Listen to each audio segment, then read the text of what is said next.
Welcome to Army Fitness. My name is Dwayne and I'm your host. Today I'm interviewing Pat Lambie, ex-Springbok rugby player and SA rugby legend.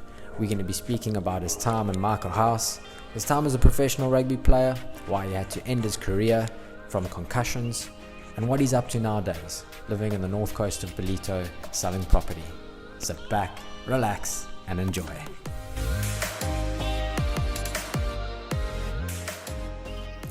Pat, what's happening? How's it going?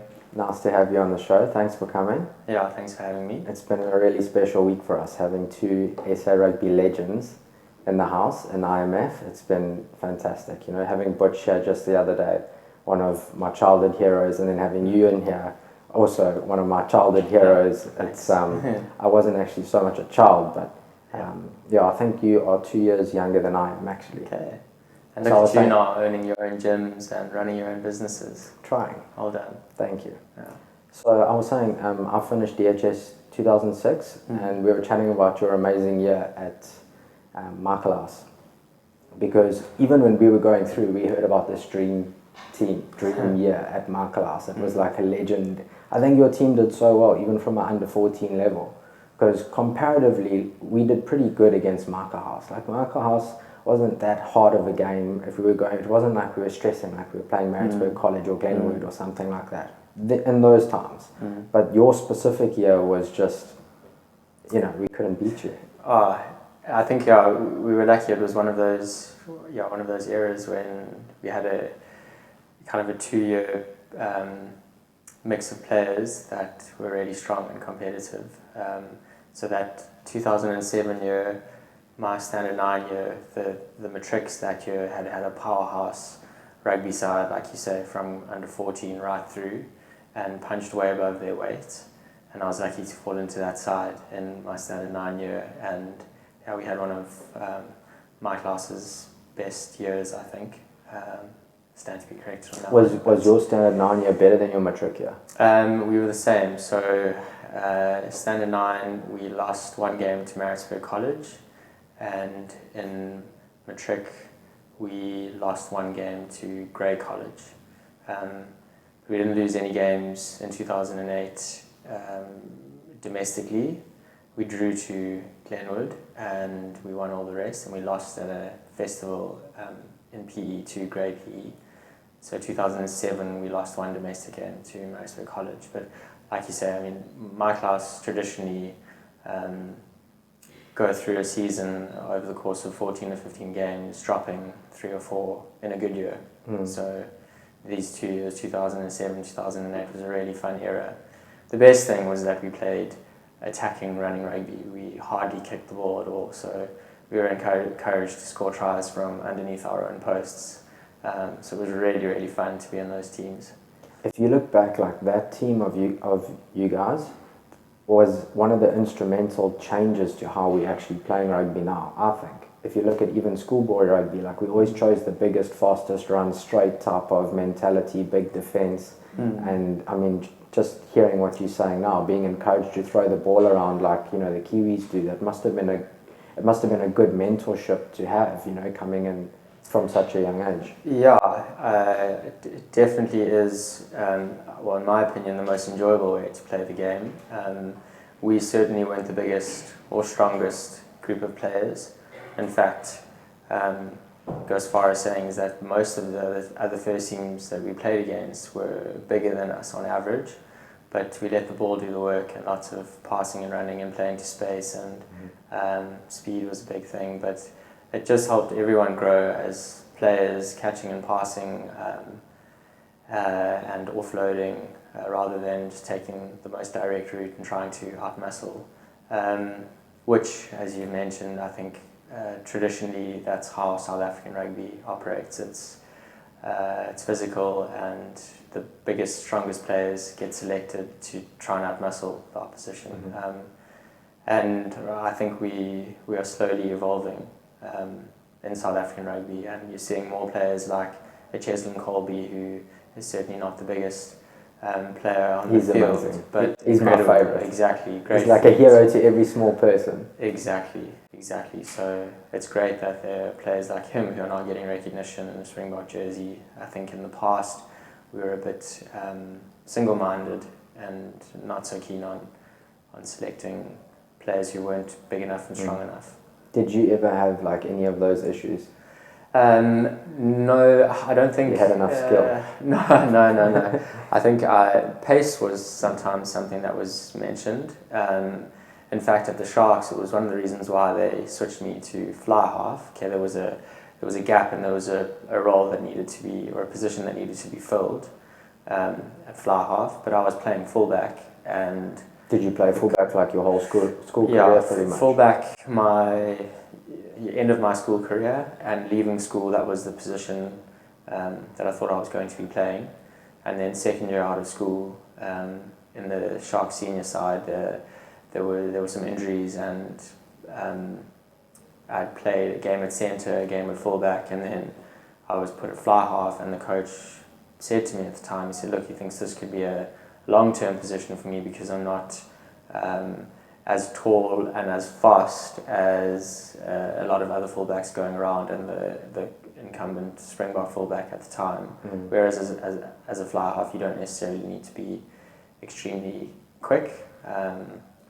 So luckily size wasn't something that was thrown at me. There was one occasion we'd been on a training camp for a few weeks, and I'd lost some weight. I was quite skinny. I'd got rid of a lot of puppy fat, and again, the coach at the Sharks at the time just said to me, hey, like, take an extra protein shake or two and make sure you're having your second helping, because you need a bit of weight behind you, which is probably fair enough. And how much do you weigh now? I actually don't know. I haven't been on a scale in over a year, but I'd imagine I'm around 84, 85 kgs. And when you were playing at your best? Fighting weight, I was never over 90 kgs. In fact, if I was anything over 88, I felt a bit heavy and sluggish. I'd say 87 was like my ideal weight. It's still bigger than you look. Oh. No, really. Thick bones, yeah. Big bones, maybe. Strong. I mean, you don't come in with like a massive presence though. Like, you played against some giants. Yeah. Really, No, you played against giants. Like when you look at like your yes. physical size, and just even knowing the guys in the Sharks and whatnot, but looking at the guys you played against in New Zealand, the All Blacks, or any of those Islanders, or any of the professional players, to be fair. Yeah, I think the cool thing about rugby is that there's a place for everyone on the field, no matter what shape or size you are. And at school, size is a big thing. When you are playing in the professional game, it becomes less of an issue. And okay, there are the odd team is the exception, like a Samoa or a Tonga or even a Fiji for that matter, where everyone seems like they are 6.5 feet tall and weighing 115 kgs and able to run 100 meters in 10 seconds flat. Yeah. But for the most part, you'll get 2 or 3 really big players per team and 2 or 3 smaller players per team, and some are fast and some are strong and some are... So you get a bit blasé about size, and things happen so quickly on the field as well that you don't have time to think, oh golly, the biggest guy on the opposition team's got the ball and now I have to tackle him. It just happens. It just happens, But size certainly wasn't an asset of mine. And a Fijian has the best genetics you can ever ask for, eh? Really, is that... well, that's just by fact. Look. Look at them. See them run, move. They're like skillful, fast giants that... Played with a guy at Racing 92 in France. His name was Leone Nakarawa. And we called him the octopus. His nickname was Pulp in French, because that's octopus, because he used to run into contact and just lift his arms up because he was so tall and big, and then hold the ball like the top of the rugby ball in his fingertips and just wave it around looking for the next person to offload to, and you'd have guys diving in at him, trying to like tackling him in his ribs, which is normally you never want to expose yourself for a tackle, but he was just such an athlete and a specimen that he could do that, and just like play games with everyone and offload and get passes away. So yeah, I wouldn't argue with you if we had to put money on the table to see genetically who are the best those specimens. guys. And like I've had some friends in the military, and they'll tell me the Fijians in the military are just as big, strong, because they also like play rugby there and go through all those tests and that. Leone was a my military member. My mate reckons, and he said it's so unfair. We'll all be training this and that, and they don't have special diet. They don't, eat or drink anything different to us. They're just stronger, faster. That's interesting. How was my class for you?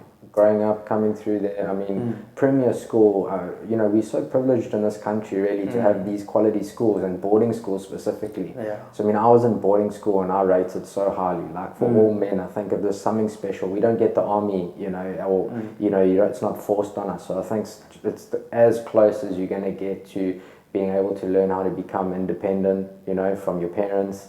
And it teaches you a whole bunch of life lessons. And I know it's not for everyone, but tell me a little bit about your experience at Michael House specifically. Sure. Yeah, I mean, I second you on that. I absolutely loved boarding school, and that coming from a guy at junior school, I couldn't spend a night away, a sleepover at a friend's house for a night, like 2 kilometers from home, without getting homesick.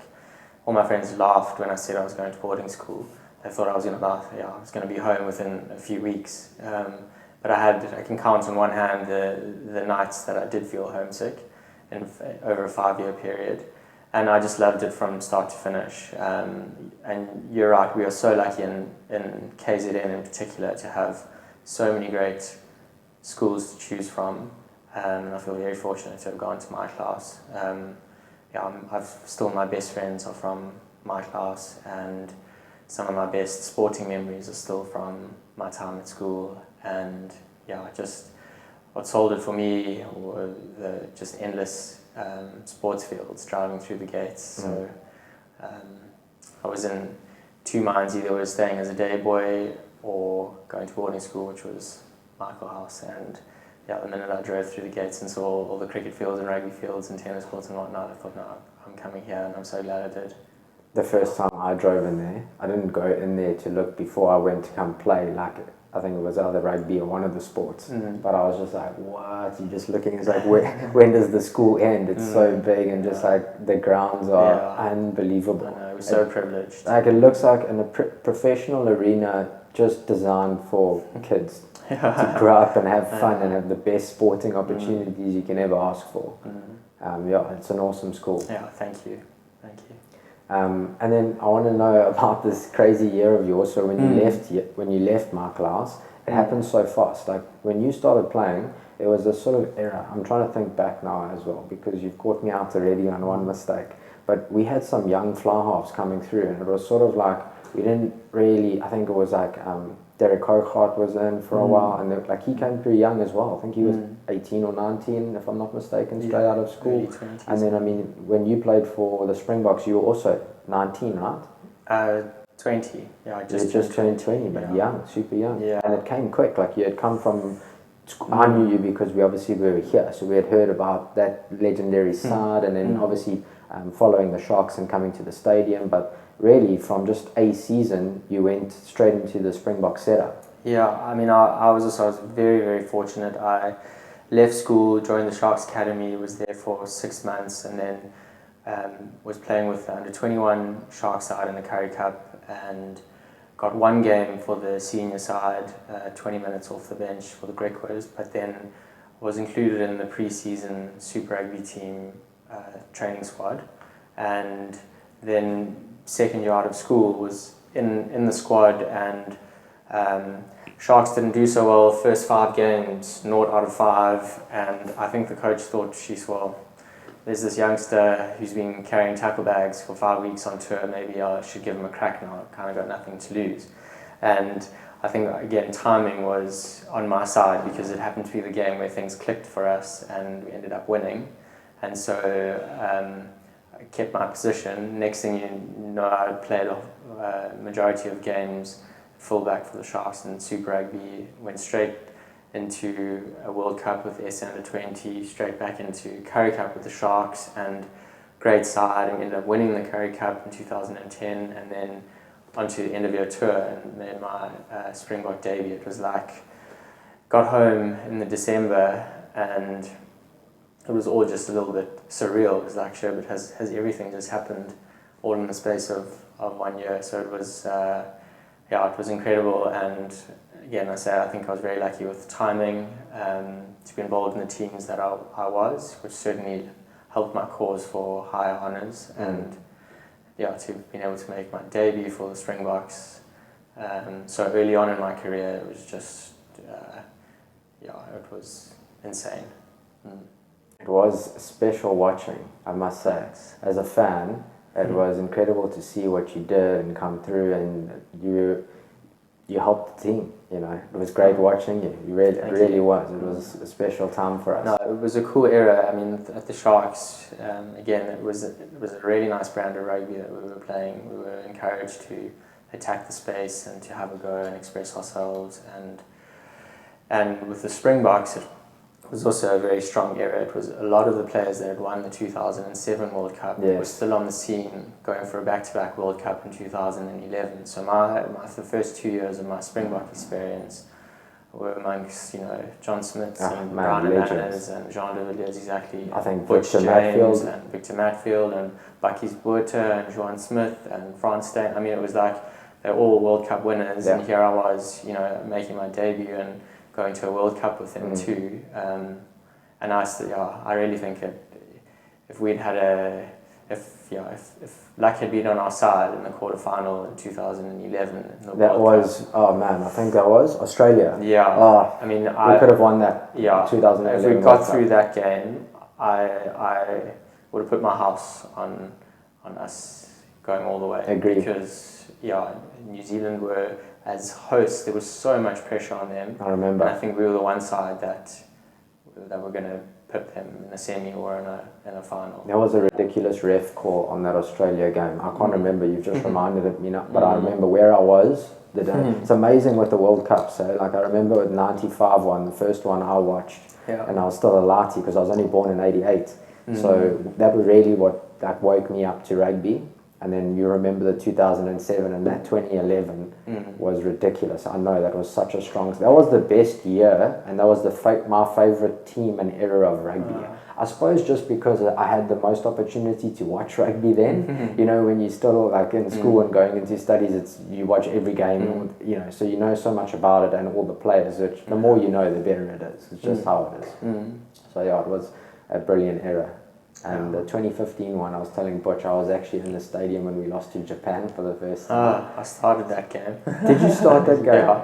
Yeah. Shit, that was a game. Tell me about that. Let's talk about that. Yeah. How did you guys feel? I mean, what were your expectations going in? Did you think that they had a chance of beating us? Look, we certainly didn't take them lightly. We really, really didn't. There were a few players on our side that had been playing in Japan before that, so they had warned us, said, look, these guys are very capable. They've had a huge preparation camp, literally just building up to one game against the Springboks. You played fly half that game, and Frans Steyn was at fullback. No. Was he on the team? He wasn't at the World Cup. He didn't come to 2015. How come? I'm trying to think. I think he was injured. Yeah, I think he... Trying to remember that side. I feel like JC... Yeah, so Ruan Pienaar and Free Dupree played scrum half. Andre Pollard, Morné Steyn, myself, and Elton Janchis were fly halves. Centres were Jean de Villiers, he was captain, Damien Dallender, Jesse Creole.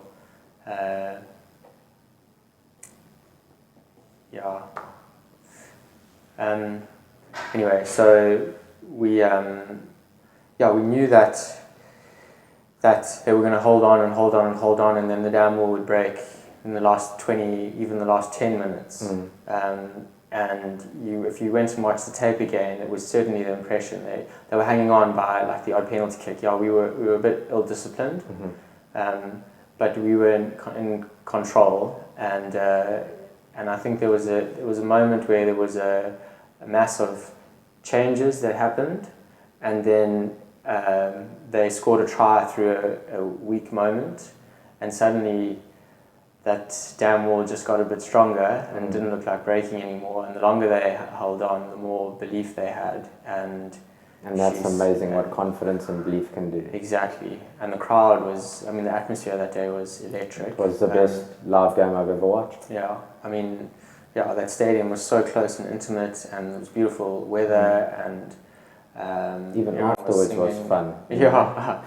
I mean, look, for World Rugby, it was a serious story. I mean, with Japan hosting the World Cup to come as well, and for rugby in Asia, it was huge. And you know what? We still ended up rebounding and going all the way through to the semi-finals, as you know, obviously planned on winning. Yes. But as was to be expected, we were in the knockouts and playing against the All Blacks. So it was the best possible loss to happen.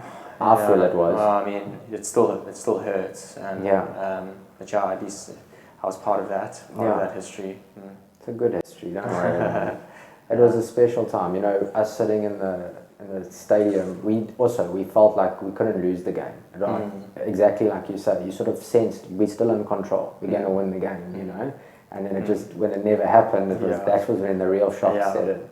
But we're still back there because we were on tour there for a couple of games, and like the country or all of our supporters in that, it wasn't a sense of, we're not going to win it now. You still have in the back here, we're going to win this thing, you know? Yeah, I mean, and in Japan's defense, they finished, they highest ever, I think. Well, before this last World Cup that they hosted, that was their best ever performance in a World Cup. They won 2 pool games and came close to winning another one, if I'm not mistaken. Anyway, the week after that game was really tough, because you can imagine how the spirits were down amongst the squad and the pressure and whatnot. Anyway, we've dwelled off now. Yeah. Tell us about when it stopped, or why you stopped. I know you got a couple of bad concussions, and we do deal with concussions. So we've got our sports doctor downstairs who's got a whole protocol for concussions. We try to educate guys as much as possible, especially schoolboys. We see a lot of schoolboy concussions coming through. Us as biokineticists, we've got a specific protocol we follow. You know, we register with the Concussion Association of South Africa, and you know, just follow those sort of protocols. But it's an important message and an important story, I suppose. It sucks for you. Sorry it had to happen to you. But yeah, I mean, you've carried on with life and you're still happy and doing well, so that's all good. And you got the cool experience. I mean, hey, if you had to take that and sign it now, you would still take it, right? I probably would. Exactly. I had nearly 10 years of the professional game. So I don't think there's many a South African boy growing up that didn't wish to be in your position. So just having to be able to do that is very, very, it's a big honor, you know? Exactly. Yeah. Let's talk about it. Yeah. So I had a big head injury in 2016, and that was kind of the start of the end, really. I never fully recovered from that. Even though I got over symptoms and was returned to play again, my susceptibility to big head injuries or to concussions seemed to increase post that incident. So I had a 3-year journey after that of some injuries, not just my head, but I think it was 3 or 4 head injuries post that major one. And eventually my symptoms, my post-concussion syndrome symptoms, were dragging out longer and longer and longer each time, no matter how small and insignificant. What kind of symptoms? So I was waking up with a headache every day. I had a stinging or burning sensation in my eyes. I felt quite lethargic. I couldn't do a heavy weights session in the gym without getting a pounding headache. Especially if you do Valsalva maneuver, you know that one, where you hold your breath through like a squat or whatever. Exactly. And you hold your breath and then... I felt it. Upper body was the worst for me, like a bench press, obviously, because I'm exerting, holding my breath, like you say. And the tension in your traps and neck. Exactly, traps and neck. So, eventually I got to the point where I was busy recovering from a serious knee injury, but I'd had a concussion the week before the knee injury, and I eventually said to our team doctor, listen, my knee will be fine, but my head is not doing so well, and as my rehab is ramping up, my head symptoms were getting worse. What happened with the knee? I did an ACL. So that's 9 months, eh? Exactly. So where did you do your rehab? In France. Yeah. Okay. They don't have bios or operation. whatnot there. They've got physios, so you would have done like with an exercise. Which op did you have? I had, if you say it, I'll know what it is. It's complicated. But did they use a ligament? They used my hamstring ligaments, and I had lateral reinforcement as well. Okay. Yeah, so when the knee injury happened, I thought, geez, this is a blessing in disguise. It gives me 9 months to get my knee right, but also 9 months without contact to get my head right. It's the longest layoff from rugby in my entire life since I'd started playing as a lighty. But like I said, as my knee rehab intensified, my head just got worse. So I ended up seeing a bunch of head doctors, neurologists, and concussion specialists around the world, France, England, South Africa. And the conclusion was that all of them just said, look, you've had a series of head injuries over the last few years. We don't know what the long-lasting repercussions will be if you have another one, and we don't know, how severe that will be for your long-term health. So we advise you to stop playing contact sports. So rugby was no longer an option. So then beginning of 2019, so almost 3 years after the big initial incident, I made the call with taking all the doctor's advice on board and retired. That's an amazing story, really. It's like to be able to have the guts to go through that and retire, and it's hard. Yeah, it certainly wasn't easy. I mean, I still had a lot of dreams and goals and ambitions on the field that I wanted to achieve, and I felt like I was going into my prime. I was only 28 years old, and was loving the experience of living and playing overseas, and wanted to go to another World Cup and all sorts of things. But there is way more to life than sport and rugby, and so it's an easy decision if I think rugby is a 10 or 15 year career, but you're going to live for 80 or 90 years.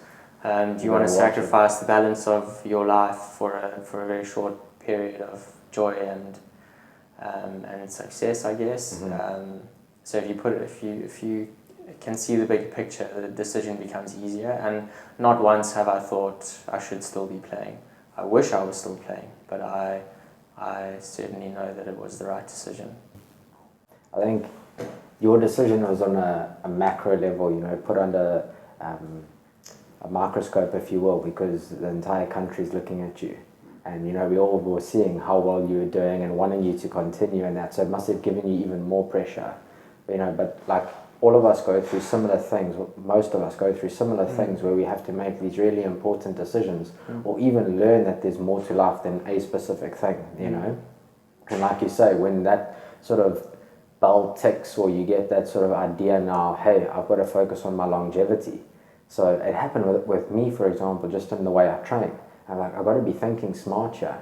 32, I'm moving pretty well, I've got no injuries and I feel great, but I still want to feel like this when I'm going into my 70s. So how do I prepare for that? And how do we go about not only working on what we think or our ego's demand or our identity, but also then realizing that the body is this very important carrier and we've got to take care of it, and just now having COVID and everything with us, it's just like an extra reminder of what's happening with your immune system, your cardiovascular system. Are all your muscles in check and in balance? And if you do have these kinds of niggles and you feel a bit of pain, what are you doing about it? And it's very important that we all take that sort of ownership for our bodies and give it the best possible treatment, because we see so often that not happening. And I mean, let's say you had not taken that decision and you would have had another head injury. How can you say you wouldn't have? I mean, rugby is a collision contact sport. Where would your life have been now? You could have been severely impacted by that. So it was, obviously you did the right decision, because like you say, you're 28 years old, you've got, a good 80 years to go, hopefully. So we've got to keep your body in check. And I think it's a really good message for everybody listening. Yes. It's like you have to remove your ego sometimes when you're making life-changing decisions and think about, how long you're going to be living for. And that's just like a fragment, a moment in your life. Yes, it feels like it's everything at the time, but actually, you know, there's more to it. Yeah. Like you're a father now. Congratulations. Exactly. Yeah, thank you. How old is your child? He's 1. 1 year old. Yeah, he's a boy. Yeah. First one, only one? First one, number 2 on the way. Oh my God. Yeah. Congrats. Yeah. Do you know if it's a boy or a girl? No, we've chosen not to find out. Secret, the second one. Yeah. First one was as well, so Okay. like a surprise. Yeah, that's cool. I just had my first as well. Congrats. Thank you. How old? He's 3 months. Sure. Yeah. So this will be a year you'll never forget. No, he was born 1 week into lockdown. Were you able to be present? Yes. Oh, that's It cool. was actually perfect timing because there was no one in the hospital. Oh, yeah. So that first week, obviously, we had no Yeah. incidences. Yeah. There was nothing there. Oh, We had the brilliant. whole thing to ourselves at the top. Great. I got to sleep right there next to my Yeah. wife on the floor on a Pilates mat, but it was Cool. awesome. So no, the experience was good, and Yeah. he's also been an amazing, like, you know, just like we're saying, it's there's so Perspective, much yeah. more. Like, you know, okay, we may lose a business or two. I've lost a couple businesses, you know, and it's a hard time dealing with the pressures of life at the moment and finances and helping staff do this and that and you know find different means. But you look at those special moments and the joy that a child can bring to you and your family, and it's a good wake up call for like what you really want. You know, take your shirt off and go be in the sun and enjoy Ballito. Exactly. I mean, we live in the best place in the world. Yeah. I know you've travelled a bunch, and I want to talk about some of the special places you've been to. I've been fortunate to travel as well, and I've lived in Cape Town, a bit Joburg, and different places just in our country, and you know, also been to a few places around the world. And I can honestly say that this is the best place I've ever been to for so many different reasons. Just like the weather is always one that's going to come to mind, of course, but just the accessibility of all the fun things to do, especially if you love the outdoors. Having the mountains here, having the best bush to go through, you've got the ocean. It's just an incredible place to live. Yeah, I agree with you again there. I would live on the north coast of KZN before anywhere else in the world, or certainly any other place that I've been lucky enough to go to, and for those reasons as well. The outdoor lifestyle that you can live here is the best, and Drakensberg close by, the bush close by, you live at the sea, climate's incredible. I would... What do you enjoy doing on your spare time here? Yeah, I try and take advantage of the ocean, so I do some surfing. Nice. Yeah, and then from an exercise point of view, I do some trail running around the estate that we live in, and I've got a stationary bike in my garage that I jump onto every now and then to get a sweat. And during COVID, I've got into doing some online Pilates, which has been great, I must say. It's really helped. With Tash B. With and Tash check her B, out. She's yeah. amazing. She's really good, and Andre, her husband, who's the demonstrator, has got the best form. It's always nice to have Andre demonstrating, because the chicks make it look so easy. At least he makes it look easy as well, but at least he's as tight as we are in the hips. You know what I mean? Yeah. So we don't when you see Tash do a full split, you know, at least you can relate to Andre when he's going down. Yeah. But they're a super couple. They are, yeah. Mountain biking, no go for you, or too No, risky? yeah, I think maybe one day, but I have a fear of going over the handlebars and clapping my head. Bro. Yeah, so I was riding at Holler a couple months ago, and I took my brother for his first Holler Trails ride down one of the hills, broke his bones in his thing, came off completely concussed, like he flipped over the top of the handlebars coming down. Just an easy hill. It wasn't even one of the single tracks, but just that can happen. You know? Yeah. So I think I've had enough injuries in my life. So look, I know if I surf or trail running or not, there's always an element of risk. But mountain biking, I don't know, it just seems a little bit more risky at this point. Yeah. So we'll park that one for now. But it's beautiful. I mean, the guys that can go, we've got some amazing trails here to do around. So what are some? If you didn't live here, where else in the world could you see yourself settling? From a lifestyle point of view, I've always enjoyed Sydney. She's really, really expensive to live there, but it's beautiful, very picturesque, nice and clean, beautiful beaches. There's surfing, there's nice golf courses, you know. So, and there's lots of similarities between there and here. And the weather's, I mentioned climate, I think, the weather's is good. I think it's similar to Cape Town. Okay. But apart from that, yeah, I mean, I probably could see myself living in the UK, but yeah, I think it's probably more glamorous initially than it's made out to be. It's a bit cold, and rainy. No, it's cold and rainy. But I have family heritage there, and same time zone, and again, there are lots of expats over there. So that would be somewhere, if ever we had to leave, that I would consider. But I mentioned it earlier, I have absolutely no intention of going anywhere. I want to live on the north coast of KZN for the rest of my days if I can. Good stuff. Yeah. And let's talk a bit about the business you're into now. So you're into property. Exactly. It seems like a good business to be in for rugby players. Yeah, well, Butchie, I'm sure he would have mentioned, he started his own real estate company. Yeah, Cameron James. Exactly. And so I'm working for the Collins Group, who are developing some residential lifestyle estates, 2 here on the north coast, Sheffield, Salt Rockaway, and one on Edgecombe area and one up in Hillcrest. But again, they're all geared towards lifestyle and security and family and taking advantage of natural surroundings. So it's great to work with products like that. So I'm part of the residential projects team. I have quite a lot to do with sales and marketing and the strategy thereof, and do a fair amount of the day-to-day project management things as well.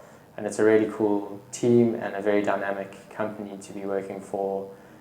All the land that the group owns, from Sheffield north past Tinley Manor, there's a 15 to 20 year pipeline of developments there, including fancy hotels and schools and residential estates and all of that. You phoned one of my friends who does bonds. He said, how are you guys doing? And he was saying he's had the busiest month this month. It's a record one, and he's been doing it for 10 years now.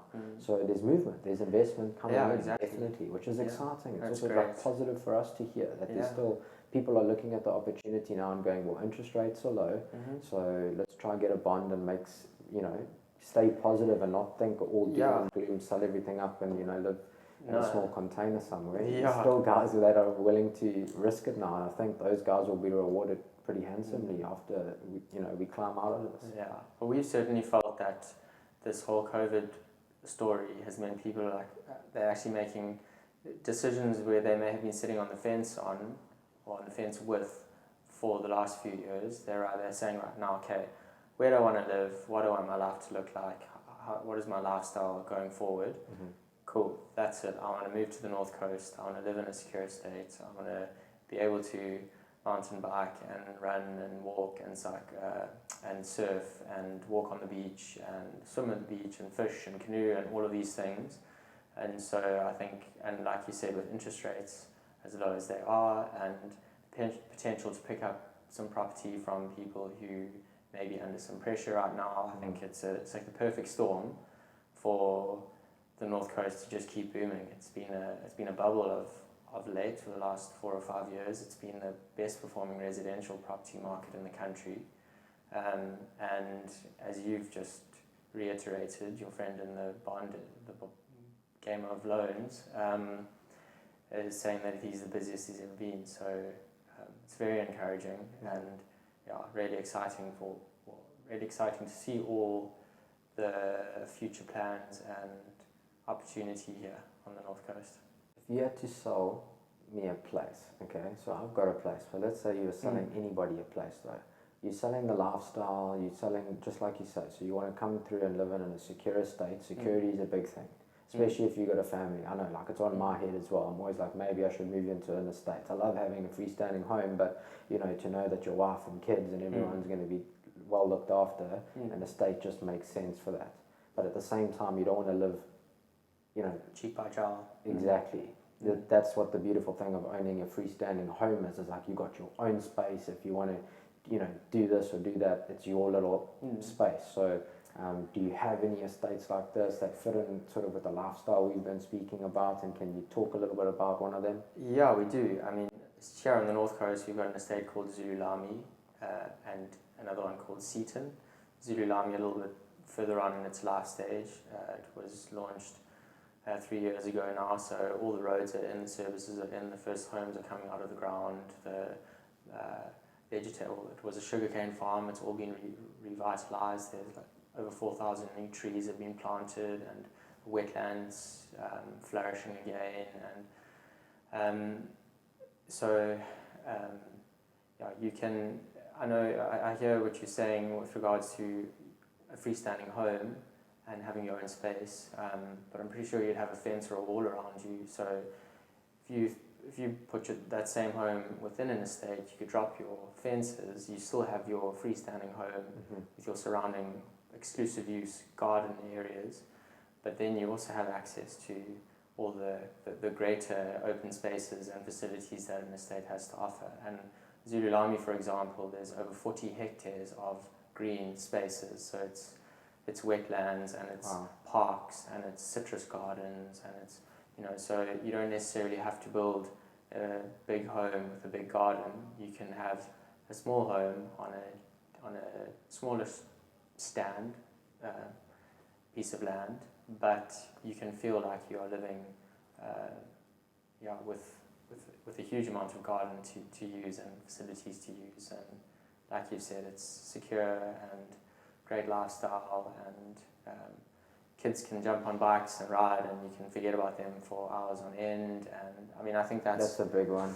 Yeah, I think that's where it's what a lot of people are looking for. Yeah, I mean, I just think like when we grew up, it was still, you were able to go play cricket in the street, I remember blocking off the streets in the cul-de-sac, and we'd go play around the cricket or even soccer or whatever it was, and the parents didn't know where you were, what you were doing, or, we could even, back to DHS days, it was not too long ago, I mean, walking down to the beachfront and carrying on, Exactly. it was jumping on the mana, those, 250 transports and cruising around Durban, it was doable. Yeah, look, things have changed and times change, and this is how we are evolving, and I think this is what people are leaning more towards. It's going to be live in a place where you can enjoy a really nice lifestyle, work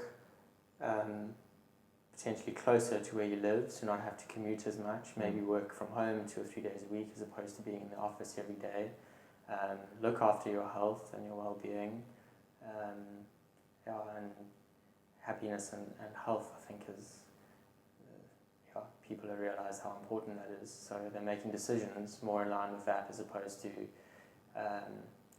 chasing money and being caught in a rat race. It's very true. It's weird when you try and look into the future and you're thinking, which way is this world going to go? No one knows at the moment, hey. I mean, there's so many opinions out there.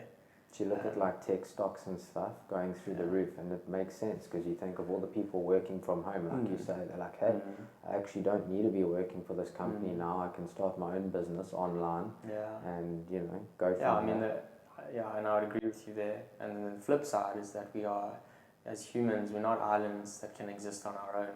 We need the face-to-face interaction, and we are social beings. So there will certainly be more of an element, in my opinion, of the virtual reality, but there will also still be that social existence, and maybe it's just in outdoor spaces with fresh air, and so it's cool to be. It's almost like you want to work virtually because you're never your best person when you're at work, and then when it's like time to be with people, it's just playtime. Yeah, and outdoors, soaking up the sun and looking at the sea. The danger is when you take your playtime and you put that into the virtual world. That's what I feel is, not good and not healthy. No, exactly. So I mean, spending your time off of the virtual and into the physical whenever you have free time, for me, is very important body, mind, spirit type thing, and just keeping in check with reality. Because you can lose yourself very quickly in that whole realm, But work-wise, it presents a whole bunch more opportunities, definitely, and I think it will be interesting these next couple of years. We've found ourselves in the most exciting time in history, I think. Yeah, things are changing rapidly from one day to the next, so it certainly is exciting. Let's see what happens. But it's been amazing having you on. Thank you so much. Thanks for having me, and good luck to you with your businesses. And I said it to you earlier, I do think that there's only a select few who are disciplined enough to be able to train and look after themselves when they are sitting at home, I guess, or virtually or online. And I think people are going to crave the professional input that you offer here in your facility to get healthy and stay healthy. Thank you. I think so too. Cheers, bud. Cool.